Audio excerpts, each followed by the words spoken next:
Hi everyone, it's Galban here. It's the 9th of December 2010. Just a quick video to show some new things I've picked up since the last video. First things are the free Professor Layton games. I've already had them, they're not new, these things I already had. But what is new is this box here, which is from the UK Club Nintendo. If you're buying UK Nintendo games, what you get inside is a little leaflet that has a scratchable panel that has a code on it. And if you register to the Nintendo UK website, I don't know if it's the rest of Europe, but it's definitely on the Nintendo UK one, you can register these codes and it says you've brought what games you've brought and things like that. But you get stars, and these stars are basically a currency that you can use to then buy things. Originally it was just things like wallpapers and ringtones, but over time they've increased the thing. They're now doing hardware, sometimes do games, sometimes do statues. They were doing the for the 25th anniversary Mario, they were doing the Super Nintendo classic controller for the Wii, so it's like a Super Nintendo but plugs into your Wii controller. But for Professor Layton, if you had all three, and you registered all three, you got this box for free. Strange enough, a lot of frees there. As you can see, it's got the three logos for the three different games on one side, and on the other side it's got the Professor Layton hat and all three games. Just sliding there, like so. I don't know what they're going to do when they release the 3DS version of the Professor Layton, but we'll see. Next thing I've got, Scott Pilgrim vs. the World Blu-ray disc. It's the American version because that's out. As I've said before, I really love this film. Had to get it on Blu-ray. This one also comes with the DVD and also the digital copy. So I've basically dumped it on anything I've got that will play movies. So I've got my PSP, my phone, anything like that, and I spend a lot of time watching that whenever I can. I think I've seen it far too many times to be so healthy.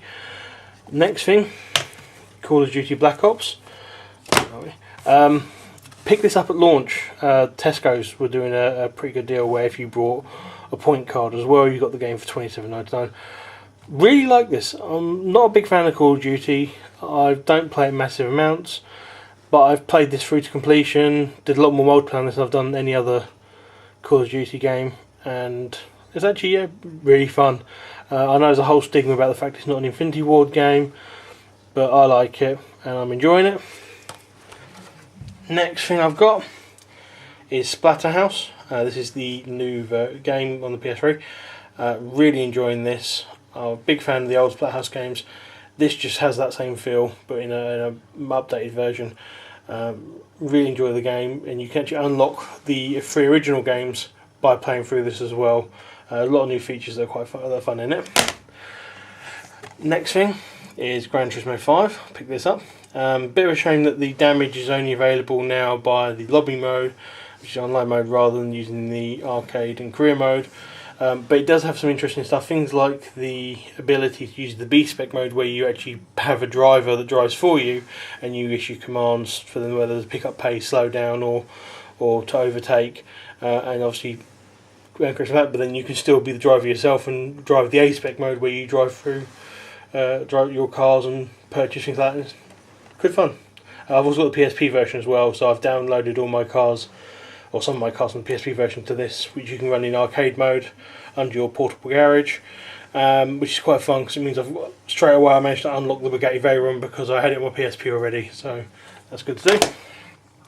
Next thing is, this is Okami-den. This is the Japanese version because of course it's not out anywhere else. I've not had a chance to play it yet. The other half's played it, she's completed it, she really enjoys it.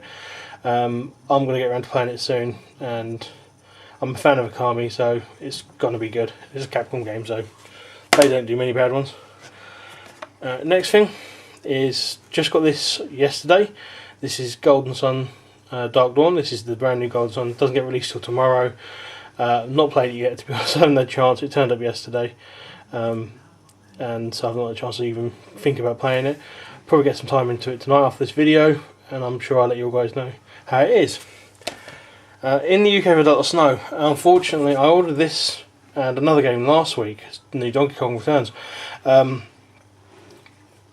and due to the post not being delivered, due to snow and various things, this actually got delayed. In fact, it only turned up today, so I've not had a chance to play it yet, even though it got ordered a week before, and in fact Golden Sun turned up before this, even though they got shipped much later.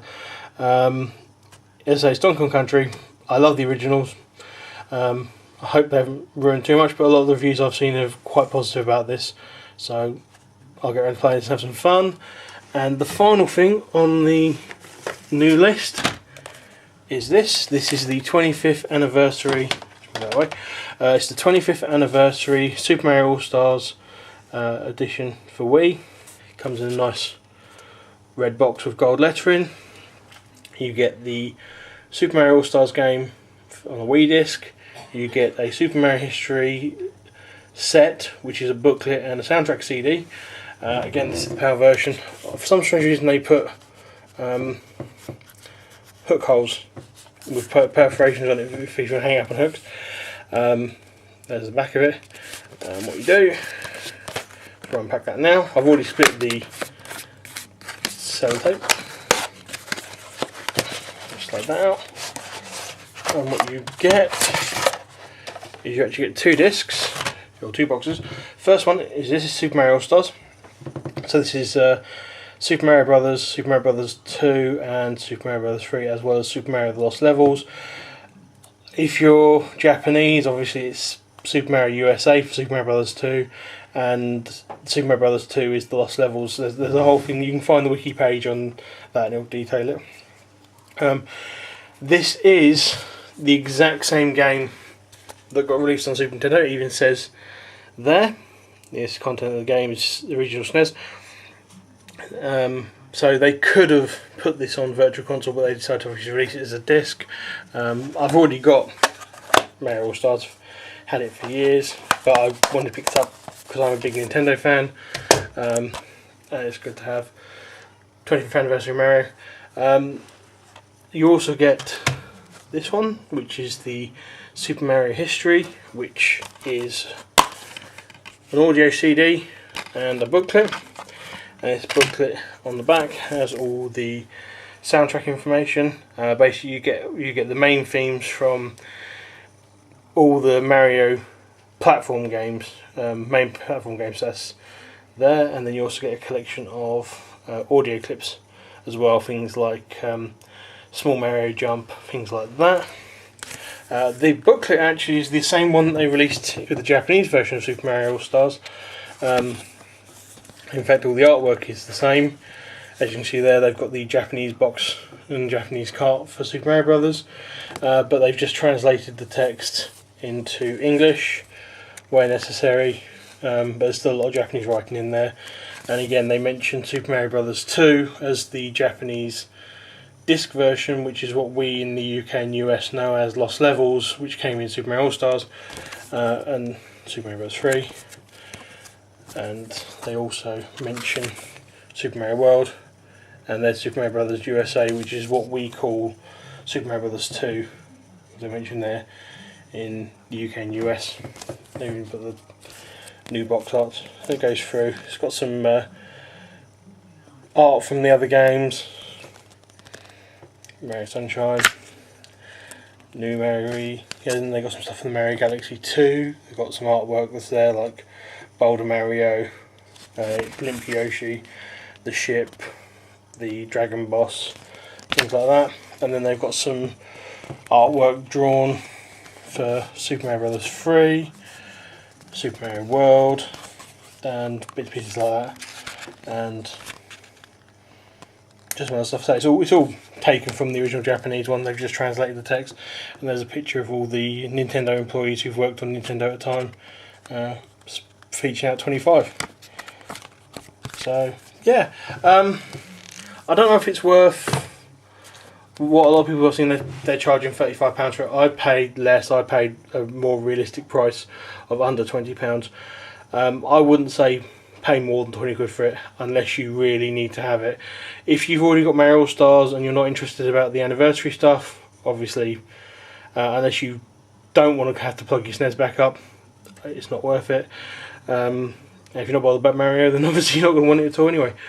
So that's all the new stuff I've picked up. So I'm now going to go and start playing stuff I've not had a chance to play yet. Right, bye.